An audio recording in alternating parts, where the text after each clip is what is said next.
Bonjour, bienvenue à vos 10 minutes juridiques avec le cabinet d'avocats Land Associés par VK. Dans quelques minutes, on va parler des modifications, dont les avenants bien sûr au DSP, mais tout de suite, les brefs de la semaine, avec un arrêt du Conseil d'État intéressant sur le statut des personnels des EPIC. Vous savez que ceux-ci sont de droit privé, mais qu'il peut y avoir des dérogations par convention ou accord d'entreprise. Oui, mais dans quel cadre, quelle application? L'AFD en l'espèce. Arrêt intéressant. En matière de contentieux, vous savez, et c'est très clair depuis 2004, 2001 et surtout 2004, que quand on a des observations de gestion d'une chambre régionale ou territoriale des comptes, on n'a pas de recours. Mais on peut demander des rectifications, quelques ajustements, quelques corrections, et là, si ça est refusé ou accepté seulement partiellement, on peut faire un recours. Oui, mais un recours qui est un contentieux dans ces cas-là très particulier et assez limité. La CA de Marseille vient de donner une intéressante illustration de ce régime. Et puis, l'impartialité interdit-elle à une même formation de jugement de connaître de deux décisions à rendre pour régulariser une autorisation d'urbanisme? Réponse non, ce n'est pas une atteinte à l'impartialité, nous dit le Conseil d'État, dans une décision qui avait un second intérêt en droit pur de l'urbanisme sur les documents d'urbanisme en montagne. Est-ce que ceux-ci ont l'obligation de protéger les espèces animales pour un certain nombre de travaux montagnards, ce du L122.2 du Code de l'urbanisme? Réponse non. Urbanisme toujours. La cassation civile, troisième, avait dit que l'action démolition est ouverte aux communes, même si la compétence urbanisme, lui, est intercommunalisée. Eh bien, la CA de Paris vient d'en tirer les conséquences pour ce qui est du droit administratif. Et puis en matière d'environnement, intéressante étude de l'ADEME sur la tarification incitative. L'ADEME milite beaucoup pour celle-ci, sauf qu'on sait très bien qu'il y a un certain nombre de conséquences négatives, notamment en matière de dépôt sauvage de déchets. Oui, mais les avantages l'emportent sur les inconvénients, nous dit l'ADEME, ce qui n'est pas nouveau dans son discours, mais c'est étayé cette fois-ci sur un document et une étude très intéressante. L'Assemblée nationale, de son côté, planche sur l'adaptation de la politique de l'eau aux défis climatiques avec 81 propositions très intéressantes d'une mission ad hoc. Et puis, en matière d'environnement, le théâtre de la Guyane a rendu un jugement intéressant pour ce qui est du raccordement à l'assainissement collectif, ou le refus légal d'être raccordé à l'assainissement collectif, même quand on est en zone ANC, même en ville. De ce point de vue-là, c'est pas tout à fait nouveau, mais plus intéressant est ce jugement sur les questions des eaux pluviales en ville urbaine. Et puis a été diffusée une circulaire, sans doute une des dernières de la première ministre Borne, sur l'engagement pour la transformation écologique de l'État. Autre instruction, signée Béchu cette fois, du gouvernement sur la stratégie des contrôles en matière de police de l'eau et de la nature. Le ministère de la Culture s'intéresse également à la transition écologique avec un titre très ministère de la Culture, un guide d'orientation et d'inspiration pour la transition écologique de la culture. Voici ici les références de téléchargement.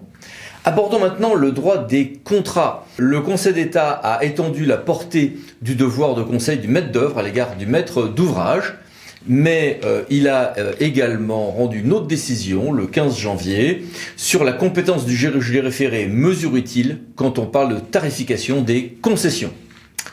Mais bon, l'actualité dominante de ces jours derniers, c'était bien évidemment dans le petit monde du droit public, le premier arrêt de la toute nouvelle Cour d'appel financière, confirmant la position de la Cour des comptes dans le fameux arrêt Alpexpo. Je vous rappelle que depuis le 1er janvier 2023, on a un nouveau régime de responsabilité unifiée ordonnateur comptable.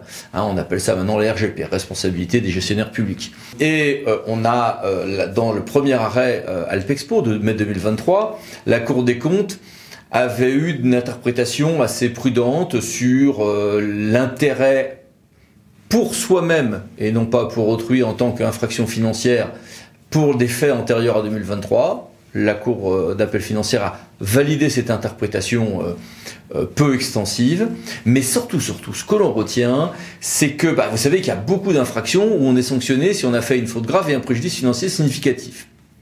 Eh bien, le préjudice va s'apprécier au regard des montants en cause. Si c'est des violations des règles de combinaison publique, par exemple, on va regarder la différence entre les règles, le coût qui a été réellement exposé, est-ce que ça aurait été si on avait respecté les règles de la commande publique? Comment l'apprécier, c'est pas évident. Et on va apprécier tout ceci à l'aune des volumes en cause, notamment pour la structure même. ce qui va limiter un certain nombre de cas de mise en œuvre de ce nouveau régime de responsabilité. Donc CAF, 12 janvier 2024.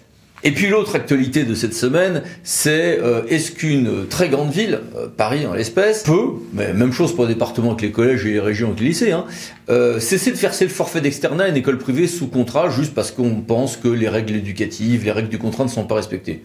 La réponse est non, ça c'est le boulot de l'État, c'est pas le boulot de la collectivité. Ça a été un grand sujet cette semaine, alors je vous ai mis ici plein de jurisprudences, elles sont toutes concordantes pour dire que non, ce n'est pas le sujet du point de vue de la ville, ce n'est pas dans ses attributions, sauf dans certains cas, sur certains aspects sanitaires et encore. Autre actualité, une décision du Conseil constitutionnel du 18 janvier 2024 qui valide le régime de la loi 3DS et puis d'un décret ensuite qui permet en cas d'incinération dans les crématoriums de valoriser les métaux issus de nos ultimes cendres. Vaste sujet. Et puis les mini-brèves que voici et que voilà. Passons maintenant à notre grand dossier, modification, dont avenant, au DSP, quelques conseils opérationnels. Je n'ai pas voulu cette semaine faire une vidéo sur un sujet d'actualité, mais aborder un domaine où nous voyons beaucoup de difficultés, mois après mois, année après année, dans le monde public. Comment appréhender les modifications, les avenants, mais il n'y a pas que ça, au DSP, comment éviter de se prendre les pieds dans le tapis. Pour tout ça, j'ai voulu poser des questions à mon associé, Evangelia Karametrou. Bonjour Evita. Bonjour. Oui, entre nous on l'appelle Evita. Alors, si on se concentre bien au sein du monde des concessions sur les DSP, mais uniquement celles-ci, d'abord il peut y avoir des modifications entre passation et signature, mais ça reste limité, c'est ça ? Tout à fait. Et il faut se poser à minima 3 questions. La première étant, est-ce que la modification porte atteinte au principe d'égalité de traitement des candidats ? Exemple, la communication devra se faire à tous les candidats en même temps, à quel moment, comment, etc. Un examen subtil et s'impose au cas par cas. Deuxième question, comment laisser un délai suffisant permettant aux candidats de prendre connaissance de ces modifications et d'adapter leur offre en conséquence. Là encore, prudence et examen au cas par cas, à la lumière bien sûr à chaque fois de la jurisprudence. Et troisième question, et surtout j'ai envie de vous dire, la modification, est-ce qu'elle est substantielle au point de remettre en cause la mise en concurrence initiale ? Question cruciale. Et là encore, un examen, surtout à la lumière de la jurisprudence, s'impose au cas par cas. Et avec quels conseils à ce stade ? Alors, quels sont mes conseils à ce stade ? Ça serait d'abord de distinguer ce qui peut être imposé ou pas au candidat à ce stade de la procédure et divulguer surtout à tous les candidats eu égard au secret des affaires, au secret industriel et commercial. Ne pas prendre les modifications à la légère en se disant que cela se verra moins peut-être au moment de la mise au point. Cela peut être pire quelquefois. Ou au moment de l'exécution du contrat, puisqu'ainsi qu'on va le voir tout à l'heure, les possibilités de passation d'un avenant sont maintenant très limitées par le Code de la commande publique. Et parfois, ajouter une phase supplémentaire de négociation pour donner le temps des échanges entre la personne publique, l'autorité concédante et les candidats, en associant les financiers éventuellement, le bureau d'études techniques, etc., les élus aussi, autour de la table, pour aboutir à un projet de contrat qui convient à tout le monde. Bon, maintenant on a notre contrat, il est signé, et il va y avoir des avenants, voire parfois des modifications unilatérales. Quelles sont d'abord, rapidement, les conditions de forme ? Il y a donc toute une procédure à respecter. Je vais vous indiquer à l'écran quelques détails. C'est à surveiller, en tout cas, comme le lait sur le feu. Bon, de toute manière, les modifications unilatérales sont assez limitées quant à leur possibilité. Oui, les sujets complexes, il faut faire très attention et les réponses à apporter aussi. Mais si on veut schématiser, il faut d'abord se fonder sur l'intérêt général. Ne pas concerner les clauses financières à quelques subtilités près et on ne peut surtout pas bouleverser l'équilibre financier du contrat. Or, certaines spécificités propres aux circonstances exceptionnelles, à la théorie de l'imprévision, etc. Donc, à faire très attention sur tout ça. Et puis, il y a surtout les cas classiques d'avenant, mais là aussi avec des pièges à éviter. On est maintenant au stade de la phase de l'exécution du contrat et évidemment la vie d'un contrat, surtout la durée longue d'un contrat tel qu'une DSP, nécessite quelquefois quelques modifications. Donc, on se pose la question, est-ce qu'on peut passer un avenant? Oui, non, pourquoi, etc. Il faut alors procéder en deux temps. D'abord, vérifier qu'on ne change pas la nature du contrat, puis s'assurer qu'on a un argumentaire solide pour faire rentrer l'avenant dans une des 6 hypothèses qui sont prévues par le Code de la commande publique. Et la plupart des fois, on va rencontrer pas mal de difficultés. Oui, donc première étape, ne pas transformer la nature du contrat, ce qui est une évidence. On ne transforme pas un marché en DSP ou réciproquement. Oui, on vient de le dire, on ne peut pas changer l'équilibre du contrat au point, par exemple, de transformer une DSP en marché public. Il faut faire attention, quand on modifie surtout une délégation de service public, de ne pas enlever tout risque au délégataire, parce que quelquefois, le délégataire viendra vous voir avec des modifications qui feront peut-être que la nature du contrat sera changée. Mon conseil à ce stade, évidemment, est de se faire accompagner par un conseil juridique, un avocat, mais aussi surtout faire une simulation financière pour sécuriser les choses en cas de contentieux, puis s'assurer, se dire, ce possible, ce n'est pas possible, je modifie ou pas la nature de mon contrat, ou en tout cas je rentre, même financièrement, dans une des 6 hypothèses qui sont prévues par le Code de la commande publique, y compris pour éviter les risques au pénal.